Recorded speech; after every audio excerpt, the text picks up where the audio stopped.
L'amour est enfant de bohème, il n'a jamais... Ah, vous êtes là? Je ne vous ai pas entendu. Il faut dire que quand on est sous la douche, on ne pense pas à l'eau chaude. En tout cas, pas à la manière dont elle est chauffée. Et pourtant, qu'est-ce qu'on en consomme de l'eau chaude? Tenez, une douche comme celle-ci, c'est 40 litres d'eau à 40 degrés. Quand on se rase ou quand on se lave les mains au lavabo, on tire 3 litres d'eau chaude. Et la vaisselle, quand on la fait à la main, on utilise à chaque fois 15 litres d'eau chaude environ. Bref, un adulte consomme en moyenne 80 litres d'eau chaude par jour. 80 litres à 40 degrés. Pour vous donner une idée, c'est l'équivalent de plus de 50 bouteilles comme celle-ci. Et cela pour un adulte seulement. Mais ça peut aller jusqu'à 400 litres d'eau chaude par jour pour une famille de 4 personnes avec 2 enfants. En fait, l'eau chaude nous semble acquise. On a l'impression que d'emblée, elle existe comme ça, chaude. Personne ne se pose jamais de questions sur la manière dont elle est chauffée, sauf justement quand il n'y a plus d'eau chaude. Ça, c'est ce qu'on appelle une douche écossaise. Et finalement, quand on se penche un petit peu sur le sujet, eh bien, pas mal de questions nous viennent à l'esprit. Pour y répondre, nous allons aller voir ce qui se passe à l'intérieur d'un ballon d'eau chaude. Nous allons découvrir les dernières innovations technologiques dans ce domaine et nous verrons comment réaliser des économies d'énergie tout en produisant de l'eau chaude.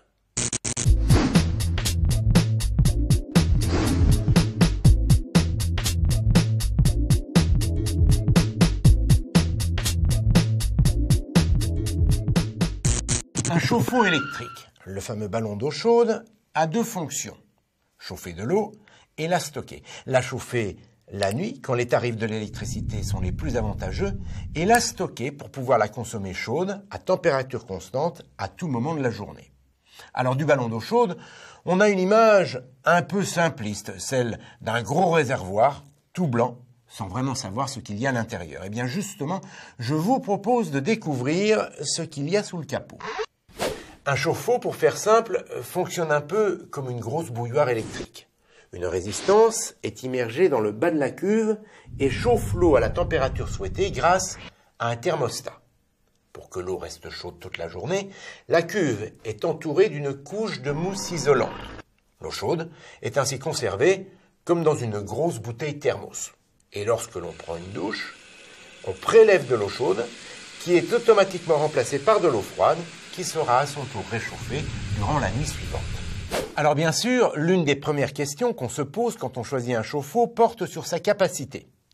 50 litres, 100 litres, 200 litres ou plus.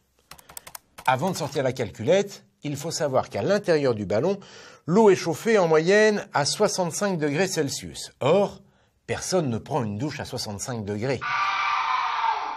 On se brûlerait. En fait, quand on tire de l'eau chaude, il s'agit d'un mélange de l'eau à 65 degrés et de l'eau froide pour que l'eau de la douche, par exemple, atteigne environ 40 degrés. Ce qui veut dire qu'avec un ballon de 200 litres, par exemple, 200 litres d'eau chauffée à 65 degrés, on obtient environ 400 litres d'eau à 40 degrés. C'est ce qu'on appelle le V40, le volume d'eau chaude disponible à 40 degrés. Cette notion est très importante au moment où l'on fait son choix. En effet, à capacité identique, plus un chauffe-eau possède un V40 élevé, plus il est performant. On vient de le voir, un chauffe-eau électrique fonctionne en gros comme une bouilloire. Or, tous ceux qui utilisent une bouilloire ont observé qu'à la longue, la résistance s'entartre. Eh bien, les chauffe-eau électriques sont logés à la même enseigne. Les résistances qui sont directement plongées dans l'eau, des résistances que l'on dit blindées ou thermoplongées, risquent à la longue, elles aussi, de s'entartrer. Le problème, c'est que lorsque le dépôt de tartre est trop important, la résistance ne peut plus chauffer correctement. On risque alors de ne plus avoir d'eau chaude. Une seule solution dans ce cas, changer la résistance en vidangeant au préalable le chauffe-eau, ce qui franchement n'est pas très pratique. Pour éviter de telles situations, les ingénieurs ont développé la résistance stéatique, une résistance qui est protégée par un fourreau. De cette manière, la résistance n'est plus en contact direct avec l'eau. En plus, la surface d'échange du fourreau, qui est 2 fois plus grande que celle d'une résistance blindée, assure une meilleure répartition de la chaleur. Du coup, la température nécessaire pour chauffer l'eau n'est plus que de 85 degrés au lieu de 125. C'est mieux car le tartre se forme plus facilement quand la température est plus élevée. Avec cette résistance, le dépôt de tartre est donc moins important, sans compter qu'en cas d'intervention, c'est plus simple. En effet, on peut retirer la résistance sans vidanger le chauffe-eau. Si on se résume, la résistance stéatite est donc incontestablement plus performante. Mais le tartre n'est pas le seul problème que rencontre un chauffe-eau. Il y a aussi la corrosion due à l'eau et plus précisément à la composition de l'eau. Cette composition varie d'une région à l'autre et parfois d'une commune à l'autre au sein d'une même région.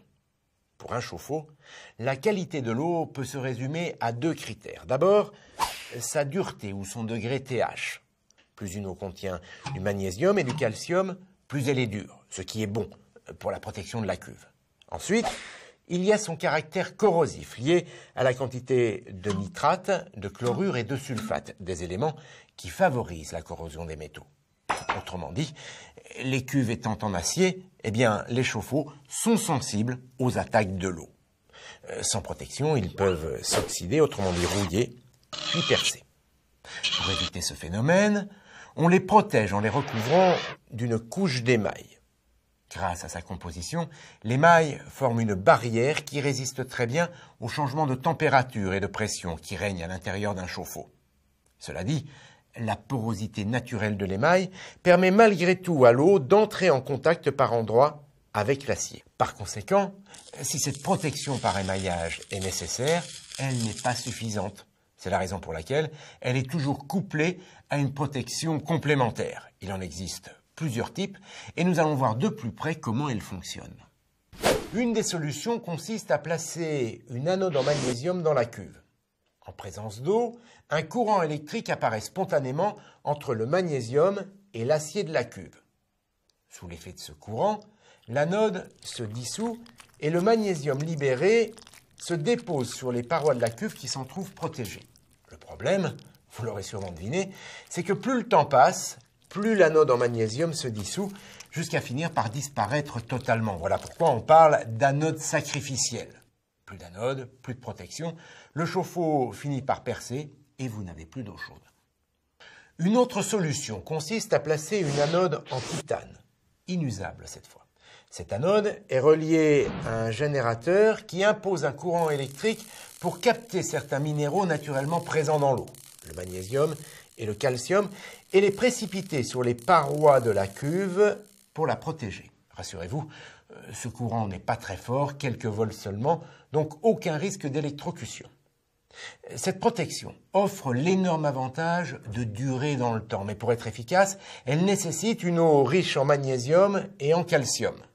Pour s'affranchir de la qualité de l'eau, quelle que soit la région où on se trouve, les ingénieurs ont donc mis au point un nouveau système de protection dynamique qui combine les avantages de l'anode en magnésium et de l'anode en titane. On parle d'anode hybride, un système efficace contre la corrosion, quel que soit le type d'eau. Il s'agit d'une anode en titane recouverte de magnésium. Dès la mise en service du chauffe-eau, le courant émis par l'anode projette le magnésium protecteur sur les parois de la cuve. Ensuite, cette barrière protectrice est maintenue durant toute la vie du chauffe-eau grâce au courant imposé par l'anode en titane inusable. Cette protection dynamique prolonge la durée de vie des chauffe-eau, quelle que soit la qualité de l'eau, jusqu'à 2 fois plus longtemps quand l'eau est agressive. Voilà, on a fait le tour des dernières innovations en matière de protection contre la corrosion. En matière d'économie d'énergie, les chauffe-eau ont aussi considérablement progressé. En effet, les résistances stéatites, plus performantes que les résistances blindées, les nouvelles protections contre la corrosion, plus les thermostats électroniques, plus précis que les thermostats mécaniques, permettent de réaliser 8% d'économie d'énergie. Mais ce n'est pas tout. Comme dans beaucoup de cas, les économies d'énergie passent d'abord et avant tout par une meilleure optimisation de la consommation, ce qui est grandement facilité par l'intelligence embarquée dans les nouvelles générations de chauffe-eau. Tenez, un exemple. Les enfants sont absents la semaine. Ils ont l'habitude de rentrer le week-end. Eh bien, avec cet équipement, le chauffe-eau adapte automatiquement la température de chauffe pour produire la bonne quantité d'eau chaude nécessaire en semaine et le week-end. En plus, vous gardez toujours un œil sur la quantité d'eau chaude disponible. Allez, un autre exemple pour la route. Au moment de partir en vacances, vous programmez l'arrêt du chauffe-eau et sa remise en route automatique pour avoir de l'eau chaude à votre retour. Avec ces innovations, c'est jusqu'à 20% d'économies d'énergie qui sont réalisables. L'utilisation des énergies renouvelables est aussi un levier pour faire des économies d'énergie. Alors quand on parle d'énergie renouvelable et de chauffe-eau, on pense en priorité au chauffe-eau solaire. Une petite précision.